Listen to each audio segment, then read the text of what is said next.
사랑하는 형제자매 여러분, 하나님의 평강이 당신의 삶에 가득하기를 기도합니다. 오늘 우리는 신앙의 여정 속에서 많은 이들이 한 번쯤 품어보았을 깊고도 근원적인 질문 앞으로 나아가려 합니다. 우리는 어디에서 왔는가? 그리고 성경의 첫 페이지를 장식하는 인류의 첫 조상, 아담과 하와는 과연 누구이며 언제 이 땅에 존재했던 것일까? 이 질문은 단순한 호기심을 넘어 우리의 믿음과 정체성에 깊이 연결되어 있습니다. 오늘의 묵상을 시작하기에 앞서 이 귀한 지혜와 묵상이 더 많은 분들에게 전해질 수 있도록 좋아요와 구독으로 하나님의 은혜를 나누는 통로가 되어주시길 부탁드립니다. 당신의 작은 손길이 누군가에게는 큰 위로와 깨달음의 빛이 될 수 있습니다. 주님의 이름으로 축복합니다. 우리는 오랫동안 창세기의 기록을 바탕으로 인류의 역사를 이해해왔습니다. 하지만 현대 과학, 특히 고인류학의 발전은 수십만 년 전의 인류 흔적들을 우리 눈앞에 드러내며 새로운 질문들을 던지고 있습니다. 어떤 이들은 이를 신앙에 대한 도전으로 여기고 또 어떤 이들은 그 안에서 하나님의 창조 섭리를 더 깊이 발견하고자 노력합니다. 오늘 우리는 두려움 없이 하나님이 주신 이성과 지성을 사용하여 이 신비로운 영역을 탐험해보고자 합니다. 먼저 우리는 창세기 1장부터 11장까지의 기록을 어떻게 이해해야 할까요? 많은 신학자들은 이 부분을 문자 그대로의 역사나 과학 교과서로 읽기보다는 실제 있었던 역사적 사건들을 당시 사람들이 이해할 수 있는 상징적이고 은유적인 언어로 기록한 것으로 해석합니다. 즉, 창세기는 어떻게가 아닌 누가에 대한 진리를 담고 있는 하나님의 말씀이라는 것입니다. 성경은 우리에게 역사적인 아담과 하와가 존재했으며 그들이 인류의 시조이고 그들의 타락으로 인해 죄가 세상에 들어와 끔찍한 결과를 낳았다는 핵심적인 진리를 분명히 가르칩니다.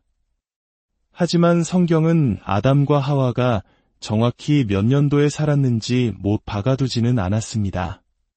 전통적으로 수천 년 전 혹은 만 년 전쯤으로 생각해왔지만 만약 과학이 그보다 훨씬 더 오래된 인류의 흔적을 보여준다면 우리는 어떻게 해야 할까요? 바로 이 지점에서 우리는 네안데르탈인과 데니소바인이라는 고대 인류를 만나게 됩니다. 과거에는 이들을 그저 구부정한 유인원 정도로 여겼지만 최근의 고고학적 발견들은 우리의 생각을 완전히 뒤바꿔 놓았습니다. 네안데르탈인들은 우리 현생 인류, 즉 호모사피엔스와 거의 동일한 수준의 인지 능력을 가졌던 것으로 보입니다. 그들은 도구를 사용하고 불을 다스렸으며 심지어 예술적 활동의 흔적까지 남겼습니다. 그렇다면 네안데르탈인은 하나님의 형상대로 지음받은 인간이었을까요? 만약 그렇다면 모든 인류의 조상인 아담과 하와는 우리 호모 사피엔스뿐만 아니라 네안데르탈인의 조상이기도 해야 합니다. 이 놀라운 가능성을 따라가다 보면 우리는 인류의 시계를 훨씬 더 먼 과거로 되돌려야 합니다. 여기서 한 신학자이자 철학자는 매우 과감하고 흥미로운 가설을 제시합니다. 바로 아담과 하와가 약 75만 년 전 지구에 살았던 호모 하이델베르크엔시스, 즉 하이델베르크인일 수 있다는 것입니다. 하이델베르크인은 현대 과학이 밝혀낸 네안데르탈인, 데니소바인, 그리고 우리 호모사피엔스의 마지막 공통조상입니다. 인류라는 거대한 나무의 가장 뿌리에 가까운 존재인 셈입니다. 75만 년 전이라니 너무나 아득하게 느껴지시나요? 하지만 이 주장은 단순한 상상이 아닙니다. 고고학적 증거들이 이를 뒷받침하고 있습니다. 프랑스의 한 동굴에서는 네안데르탈인들이 만든 정교한 건축 구조물이 발견되었고 독일의 탄광에서는 수십만 년 전의 것으로 추정되는 완벽한 형태의 창들이 발굴되었습니다. 이 창들은 사냥감의 무게중심까지 고려하여 설계된 놀라운 기술력의 산물입니다. 더욱 놀라운 것은 불과 몇 년 전 발견된 네안데르탈인이 만든 끈입니다. 여러 가닥의 섬유를 꼬아 만든 이 끈은 그것을 만든 이들이 수학적인 개념과 언어 능력을 가지고 있었음을 강력하게 시사합니다. 이것은 으르렁거리는 유인원의 흔적이 아닙니다.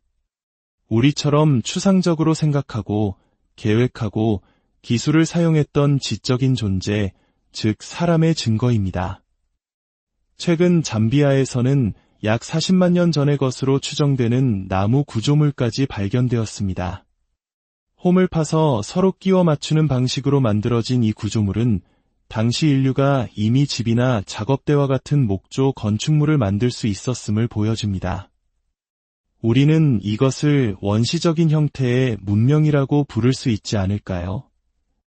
이 모든 발견들은 아담과 하와의 시대를 우리가 생각했던 것보다 훨씬 더 오래전으로 되돌려 놓을 가능성을 열어줍니다. 그렇다면 이것이 진화론을 받아들이는 것을 의미할까요? 꼭 그렇지는 않습니다. 우리는 육체와 영혼을 가진 존재입니다.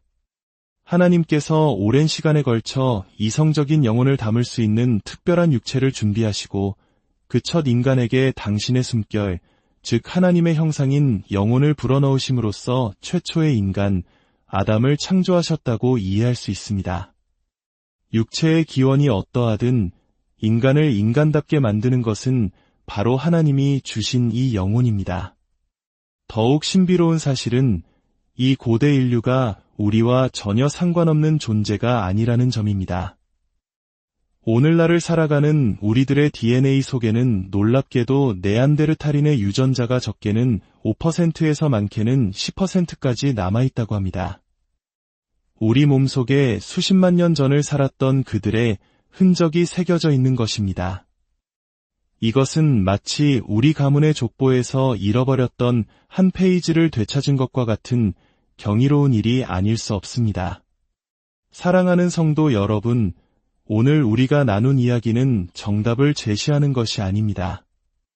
오히려 하나님께서 창조하신 이 광대하고 신비로운 세계 앞에서 우리가 얼마나 작은 존재인지를 깨닫고 겸손한 마음으로 그분의 섭리를 탐구하도록 이끄는 초대장과 같습니다. 과학의 발견이 우리의 신앙을 위협하는 것이 아니라 오히려 우리가 미처 알지 못했던 하나님의 창조의 깊이와 넓이를 보여주는 또 다른 계시의 책이 될 수 있습니다. 성경 말씀과 과학이라는 두 개의 창을 통해 우리는 하나님의 위대하심을 더욱 풍성하게 바라볼 수 있습니다. 두려워하지 말고 질문하십시오. 그리고 그 답을 찾아가는 여정 속에서 우리를 향한 하나님의 놀라운 사랑과 계획을 발견하시길 바랍니다. 우리의 짧은 지식으로 모든 것을 이해할 수는 없지만 분명한 것은 우리는 우연의 산물이 아닌 하나님의 사랑과 목적 안에서 지음받은 존귀한 존재라는 사실입니다. 주님, 저희에게 지혜와 겸손을 더하여 주시옵소서. 당신의 창조 세계를 탐구하며 경이로움을 느끼게 하시고 그 안에서 언제나 변함없는 당신의 사랑과 진리를 발견하게 하옵소서. 이 말씀을 듣는 모든 이들의 마음속에 하늘의 평안과 기쁨이 넘치게 하시고 그들의 삶의 모든 걸음을 친히 인도하여 주시옵소서. 우리 주 예수 그리스도의 이름으로 기도드립니다.